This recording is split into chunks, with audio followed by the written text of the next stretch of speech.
కొమ్మలే ఎగురు వేసే మావిలే పూత పూసే కోయిలే కూత కూసే ఎందుకెందుకెందుకో పల్లెలే మురిసిపోయే లగిలే ఎలిగిపోయే ఇళ్లలో సందడొచ్చే ఎందుకెందుకెందుకో సిగురుల తొణిగిన విరిగొమ్మా షడ్రుచులిచ్చెను ఏంటమ్మా ఇది తెలుగు వారి కొత్త ఏడు ఉగాది ఉగాది చైత్ర శుక్ల పాడ్యమే ఉగాది ఉగాది కొమ్మలే ఎగురు వేసే మావిలే పూత పూసే కోయిలే కూత కూసే ఎందుకెందుకెందుకో పల్లెలే మురిసిపోయే లొగిలే ఎలిగిపోయే ఇళ్లలో సందడొచ్చే ఎందుకెందుకెందుకో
అందరూ కూడా నమస్కారం చేసుకుని చెప్పుకోండి.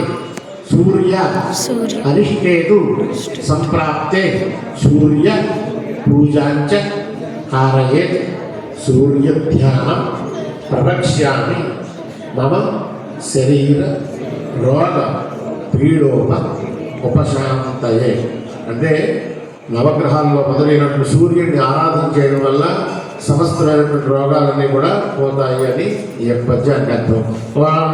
ఓమాప్యాయ సుతనైషదస్యం అవావాచస్య సంగతే చంద్రగ్రహమాయామి స్థాపయామి పూజయామి అప్సమే సోమో పరమేంద్రస్వాభేర్య అగ్రించి విశ్వమాపసి విశ్వభైర్యైః గౌరీమాయిష్ణాంతే పరిధానిపరి అష్టాపదే నవపదే భూతి అష్టాక్షనామనేవ్యోమన్ దేవతా ప్రతిదేవతా వేద చంద్రగ్రహమాయామి స్థాపయామి పూజయామి.